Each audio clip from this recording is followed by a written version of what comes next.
Nëse nuk rrëzohesh me votë, rrëzohesh me armë. Pra do vazhdojmë do bëjmë terrorizëm. Po nuk rrëzohesh dot me, po gjithë diktaturat kanë rënë me revolucion, nuk ka ndonjë diktaturë që ka rënë me votë. Po nëse pengon votën, Dritan, vetëm këtë. Ka penguar votën? Ka dal kjo. Jo, mos futemi ke Siria se do gjejmë. Po flasim shumë në përgjithësi, pra le ta thajë. Tani ky është një realitet thon diçka. Neve I diskutojmë gjërat mbi atë që është në terren. Ishte 80% në terren, dakord. Po sot në terren me forcat e vet. Sot në terren kemi Al Xhulanin që po drejton dhe unë dua ta nis bisedën mbi këtë fakt që mos hyjmë se futemi pasaj ke debati që ku sira Asadi, pse iku Asadi, roli I Rusisë I Izraelit në këtë histori dhe ngatrohemi. Dritan, Siria dhe Izraeli po zhvillojnë bisedime, pra nisur nga kjo. Siria dhe Izraeli nuk po zhvillojnë sot. Siria dhe Izraeli bisedime zyrtare për normalizim. Që para një muaji kanë nisur bisedime. Po, sipas Times në Katar, midis këtyre dy, takimi I dytë ka qenë në Arabi Saudite, ka pasur një takim në Egypt, sërish. E gjitha është për akordet abrahamike. E gjitha është për të shkruar një marrëveshje dy palshe të nxitur nga Shtetet Bashkuara të Amerikës dhe ajuve që thatë që nuk shkojnë në Izrael, ai nuk shkojnë në Izrael, po lozim atë lojën e atij prestigjatorit për Trumpi, po loz një lloj prestigjatorit në këtë moment. Pra u mor me këto dile dhe propagandoi me të madhe gjithë mediat amerikane dhe gjithë to mediat perëndimore se ky nuk shkojnë në Izrael, domethënë që nuk shkojnë në Izrael, ky është kundër Izraelit. Trumpi nuk është kundër Izraelit. Trumpi ka mosmarrveshje me Netanyahun. Dhe me qeverinë Netanyahut, po jo me Izraelin. Pra do ndajmë gjëra. Pra Trumpi ka vepruar në këtë aspekt kundër Netanyahut, sepse Netanyahu është menduar ta përdori Trumpin dhe qeverinë amerikane për interesat e tij politike të brendshme të jashtme për interesat e tij. Dhe në këtë moment Trumpi po I thotë Netanyahu që ne nuk jemi mercenarët e tu, pra Amerika nuk është mercenar I qeverisë Netanyahu. Po jo, por nuk jemi kundër Izraelit. Po, vazhdon dhe absolutisht sepse edhe Katarit, edhe Arabi Saudite I kërkoi publikisht që të vazhdojnë marrëveshjen ebraimike, pra ta firmosin atë, por të kësaj të radhe jo duke vënë kohë ose limite, por duke thënë si kur të gjeni kohën, pra sipas kohës suaj. Dhe të njëjtën gjë I ka kërkuar edhe Sirisë, dhe Siria është duke vajtur në këtë dhe tashmë Siria për këtë normalizim duhet të shkojë në një marrëveshje dy palshe. Por kjo është sërish në favorin e Izraelit, sepse çdo lloj marrëveshje dy palshe që do shkojnë. Izraeli ka deklaruar që nuk I tërheq forcat ushtarake në territori I Sirisë deri aty ku ka vajtur. Po, do diskutohet edhe për atë për Golanin. Në rast se këto nuk tërhiqen, pra e gjitha është në favor të Izraelit. Çdo lloj marrëveshje që Trumpi ka bërë, çdo lloj vizite që po bën në vendet arabe, pavarësisht se nuk shon Izrael, është duke bërë në favor të Izraelit, pra duke konsolidon rolin e Izraelit në këtë territor. Por të konsolidosh nuk do të thotë sepse gjithnjë kemi konceptuar që të konsolidosh Izraelin do të thotë që të shkosh në Izrael dhe të bësh vizitën e parë në Izrael, të tregosh që ky është. Nuk ka nevojë ta tregoj. Amerika e ka treguar që Izraeli është baza kryesore e Amerikës në lindjen e mesme. Mjafton të patjetër do mbetet, sepse një nga kërkesat që Trumpi I bëri këtij terroristit Xholanit ishte dy kërkesa pra. E para tha që të shohë edhe ai pra që Siria të shkojë drejt akordeve ebraimike, dhe e dyta I kërkoi që të largonte nga Siria të gjitha organizatat e armatosura palestineze që ndodhen atje. Pra Trumpi vazhdon sërish për krajen e Izraelit për genocidin që po I bën popullit palestinez. Pra çdo lloj lufte armatosur, çdo lloj përpjekje armatosur e këtij populli për të mbrojtur nga një kolonizator siç Izraeli, Trumpi po kërkon ta shuaj. Do dalim aty. Endri, si e shikon këtë raportin e Trump me Netanyahun apo Izraelin, se Dritani bëri këtë diferencën që e ka me Netanyahun gjithë këtë injorimin, por roli I Izraelit vazhdon të mbetet. Ndërkohë po sjell në vëmendjen e opinionit publik, disa komentator janë duke e lexuar Donald Trumpin ashtu siç e lexove ti. Një businessman duke lexuar si till thonë që Netanyahu dhe Izraeli I kanë dalë jashtë funksionit në kuptimin dhe këndvështrimin dhe mënyrën se si e shef ai botën. A mund të ndodhë kjo? Nuk dalë jashtë mbase kanë ai po themi hatërmbetje, diçka që midis Trumpit dhe Netanyahut në kuptimin e atyre inatave personale që Trumpi tashmë është I famshëm. Por duhet kuptuar një gjë që akordet Abrams kanë qenë një iniciativë e Trumpit që në mandatin e tij të parë. Po, dakord jam. Kështu që ai po vazhdon të ndjeki po të njëjtën politikë të jashtme, akordet Abrams. Dhe tani Siria, kush ishin ata që ishin kundërshtarët kryesor, domethënë në rajon për paqëtimin midis Izraelit dhe botës arabe, ishin kryesisht fqinjët. Arabia Saudite nuk ose kishte ndonjë problem jetik me Izraelin, as Jordania. Egjipti jo dhe aq. Ato që ngelin që ishin Siria dhe Libani. Por tani kemi një realitet tjetër. Në Liban, Hezbollah janë dëmtuar jashtëzakonisht shumë nga ana ushtarake dhe nuk janë më faktor aq relevant sa ishte më përpara, për shkak të fushatës që bëri Izraeli. Dhe njëkohësisht në Siri kemi një aktor tjetër politik, nuk është më Asadi, i cili vazhdon në politikën e teatrit që të luftës me, dhe kemi një tjetër.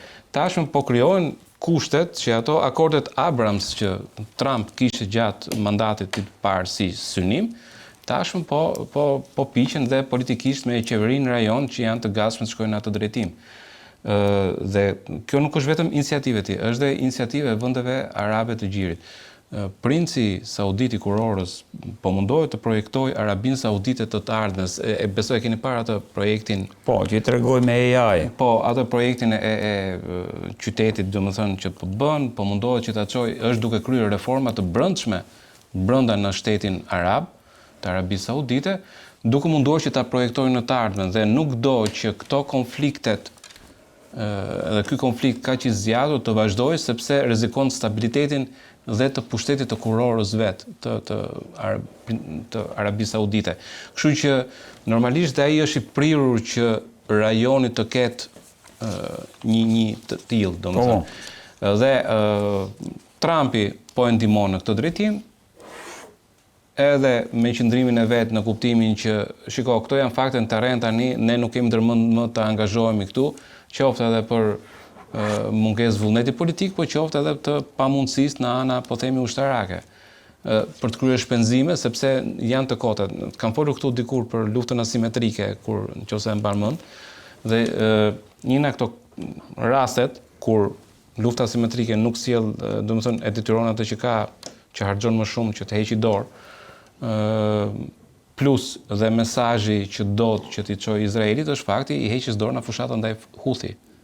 Pra, para një jave, Trumpi tha që bolt me këtë fushatë ndaj Houthi, po harxojmë shumë dhe nuk po arrim ndonjë gjë të madhe, dhe me këtë i kurseu ca lek Shtetet Bashkuara të Amerikës, po njëkohësisht në ana tjetër jep një mesazh Izraelit që unë nuk jam duke bërë, po themi, lojën tënde që t'i bie këtyre Houthi, ndërkohë që pra i jep mesazh Netanyahut në kuptimin që nëse ti do që të veprosh me kokën tënde, dije që unë nuk e kam, ti do veprosh brenda atij kuadri që unë e kam menduar lindjen e mesme. Ndërkohë, dritan, një nga deklaratat që Trump ka bërë gjatë vizitës së tij në lindjen e mesme është se ka ndryshuar plotësisht qëndrim për sa i përket zhvendosjes së palestinezëve në Gaza. Pra Shtëpia e Bardhë ka ndryshuar tërësisht qëndrim në raport me këtë, por nuk ndodhi ajo që paralajmërohej që Trump do bënte një deklaratë për njohjen e një shteti palestinez në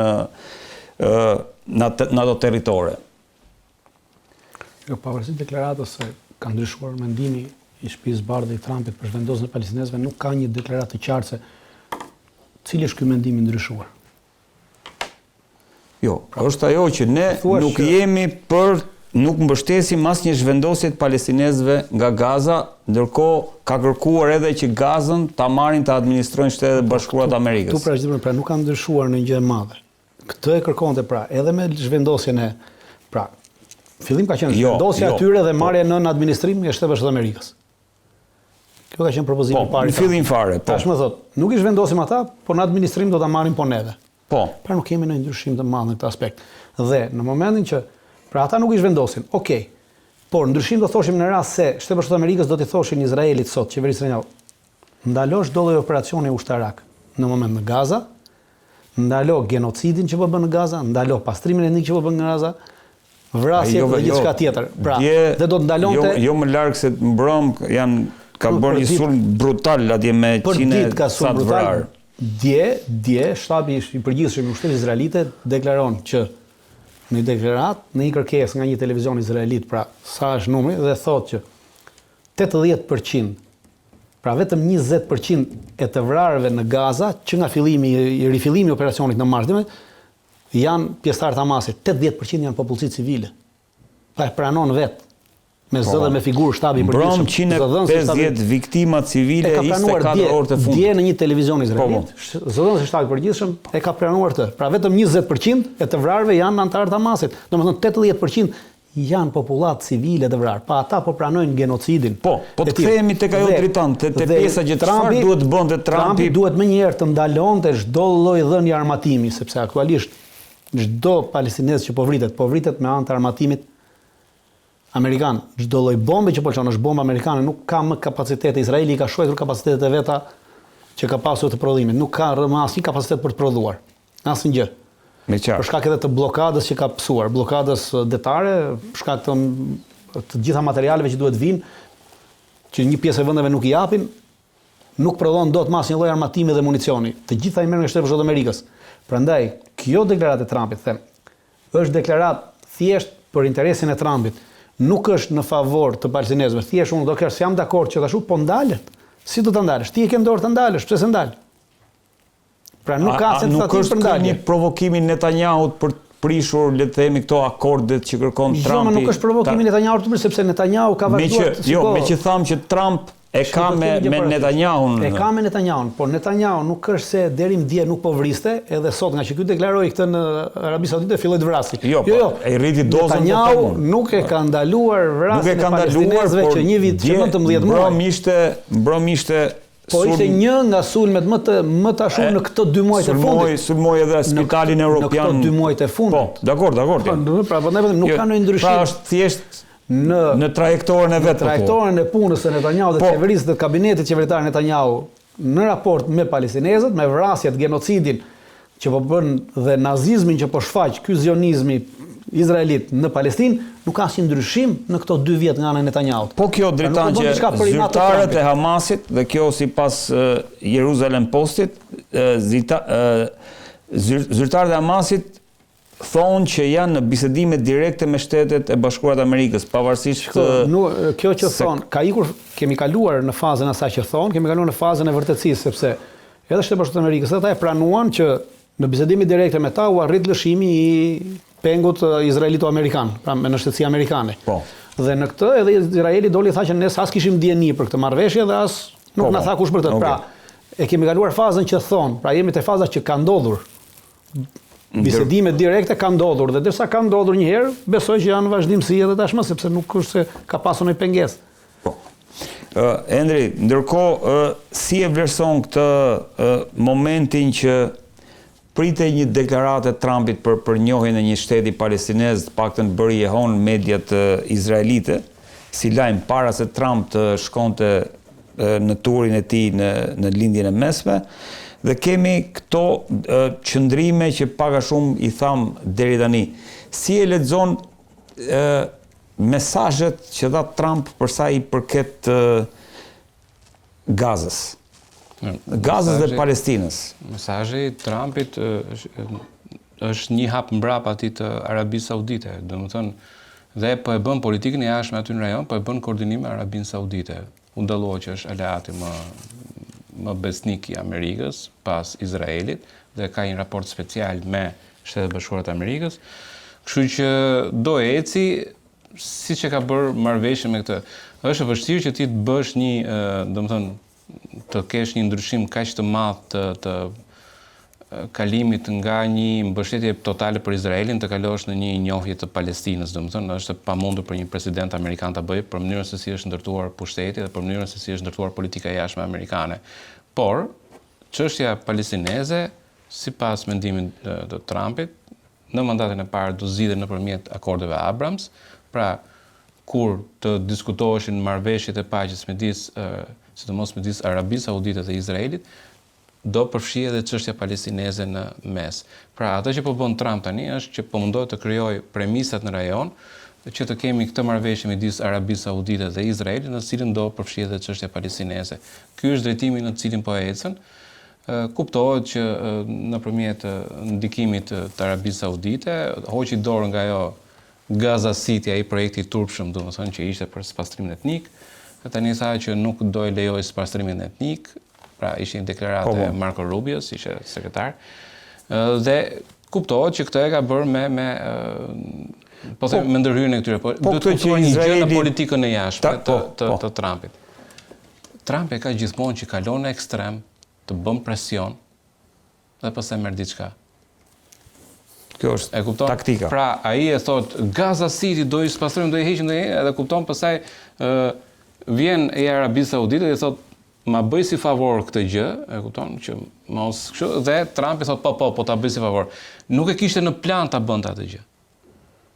Është teori, po pra, edhe te libri i Arti i Marrëveshjes, është pikërisht kjo gjë, domethënë ti bën kërkesa absurde ekstreme që kur tjetri për të ta quaj si favor që ti heq dorë në kërkesat ekstreme dhe ti fatikisht merr atë maksimumin që do. Në këtë rast morën mbështetjen dhe ky është ajo që bën Trumpi në këtë rast dhe kjo është mos e kuptueshme në këtë rast. Dritan, pritej edhe një takim midis Trumpit, Putinit dhe Zelenskit në Stamboll, si për t'i dhënë, le të themi, fund ose për t'i dhënë një armë pushim midis Ukrainës dhe Rusisë. Zelenski shkoi në Turqi, ndërkohë që Putini nuk refuzoi të shkonte dhe çoi atje delegacionin cilin e kishte çuar edhe në 2022-shin. Të kemi një problem. Themi pritej. Pra, nuk kishte asnjë deklaratë që palët do të takoheshin në nivel presidencial në Stamboll. Jo, nuk ishte deklaratë, po pritej, po them. Jo, pikërisht kur s'ka deklaratë, atëherë është thjesht një perceptim që krijojmë ne. Kam shumë dëshirë, thoshte Trumpi që të shkojnë në Stamboll, që të bëhen pjesë. Do shkojnë në Stamboll, unë do të shkoj. Pikërisht pra, nuk ishte gjë që spritej. Po nuk pritej, sepse nuk ishte deklaratë. Deklarata e Putinit ishte e qartë që i rifillojmë bisedimet aty ku i lam, tekstualisht është kjo, rifillojmë bisedimet ku i lam në 2022-shin në Stamboll. Pra, aty ku i lam, do me thënë që nisen me të njëjta delegacione dhe delegacioni që ka qenë Rusia shpërkuese e njëjtë. Një takim direkt midis Ukrainës pas 2022-shit. Një takim për herë të parë dhe kjo duhet të thënë është një avancim në diskutimin dhe negociatat për paqe, për armëpushim apo shiko, është në atë kërkesë, do të kemi një parasysh. Pra, aktualisht Ukraina është gjetur në një pozitë, unë nuk po them Ukraina, po Zelenski e ka vënë veten në një pozitë duke qenë se është një është një aktor totalisht në këtë lojë, pra thjesht një aktor, një manipulant i papar, dhe në fillim kur Shtetet Bashkuara të Amerikës nisën bisedimet me Rusinë, Zelenski ishte që doli me një deklaratë dhe tha që Shtetet Bashkuara të Amerikës nuk mund të negociojnë për Ukrainën pa qenë Ukraina në tavolinë e bisedimeve. E mbani mend? Kështu deklaroi. Po, dhe tashmë me ndërhyrjen e Shtetit Bashkuar të Amerikës, me kërkesat e saj të vazhdueshme, Rusia tha që hajde, ulemi në tavolinë. Dhe vazhdojmë bisedime në tavolinë siç i kishim në 2022-shin. Pra ulemi në nivel specialistësh. Po. Dhe tashmë kur kjo erdhi, Zelenski duke e parë veten në një pozitë që kjo u realizuar, pra kjo kërkesë e tij në fillim që donte të ishte pjesë e tavolinës, tashmë u mundua ta prit duke thënë që jo në nivel prezidencial, po ti s'mund të bisosh në nivel prezidencial pa përcaktuar një herë çfarë ke ndarë, çfarë s'ka ndarë, sepse ka ndryshuar situata, nuk është më ajo 2022. Po tregoj vullnet. Për sa i përket le të them vullnet politik, për sa i përket po sepse atë ka kërkuar, s'është rrugë vullnet, ai atë kërkoi, pra Ukraina duhet të jetë pjesë e tavolinës bisedimeve, e kërkoi që në fillim që kur nisi bisedimi, që kur u bë biseda e parë, takimi i parë midis amerikanëve dhe rusëve në Riyadh, Zelenski doli me deklaratë që nuk mund vendosin Shtetet Bashkuara të Amerikës për Ukrainë pa qenë Ukraina pjesë e bisedimeve në tavolinë. Pra u arrit ajo që ai kërkoi prej fillimit. Ja ku është tavolina, tash duhet ulen tavolinë. Në çfarë fazë jemi këtu dritan? Si e lexon? Kjo faza, kjo nuk është në asnjë fazë. Kjo nuk është fazë. Kjo ulja në tavolinë në nivel ekspertësh në bisedime direkte midis Ukrainës dhe Rusisë. Takimi i parë është ai takimi i cili përcaktohen palët përcaktojnë pozicionet e tyre. Pra gjithnjë takimet e para në këto raste në vende që janë në proces lufte, takimet e para janë gjithnjë për të përcaktuar pozicionet. Pra unë këtë pozicion, pastaj fillojnë edhe shtojnë pozicionet. Po i pari është gjithnjë për të përcaktuar pozicionet në të cilat janë palët kundrejt njëra tjetrës. Sepse po ti kemi dëgjuar dyja palët janë shumë larg njëra tjetrës. Njëra është në një cep tavolinës, tjetra në një cep, pra me ato çfarë kërkojnë palët, pra nuk kanë. Prandaj them që tashmë ato i paraqesin njëra tjetrës pozicionet të cilat kanë. Dhe pastaj që aty fillon pastaj dhe mund shkojë, bisedimi dhe ata e dinë se si e qytetek. Pra është në dorë të tyre. Po pa ndikim dhe unë shpresoj që të jetë pa ndikim të jashtëm. Tregon kjo një, le të themi, Se asaj nuk i di se bisedime janë, por është ka përcimi i madh. Bisedimet për luftën, pra vendet shumë gjatë luftës në Afganistan, gjatë luftës në Vietnam, gjatë luftës në Kore, gjatë luftës në Afganistan, bisedimet kanë vajtur me vite. Në Vietnam bisedimet zgjatën 3 vjet, në Kore zgjatën 1 vit, në Afganistan zgjatën 1 vit, pra ndërkohë që vazhdonin takoheshin amerikanët me talibanët pra. Kjo nuk do të thotë se nesër do pushoj lufta, por ama është një hap. Është një hap sepse u hoqën kushtet, paktën jo, nuk është çështje kushtetve, nuk bëhet nëpërmjet të tretëve. Pra takimi është direkt dhe janë to 2 palë të cilat që ti zakonisht e ke thonë që vetëm këta 2 mund ta zgjidhin, siç e zgjidhen në mars të 2022-shit,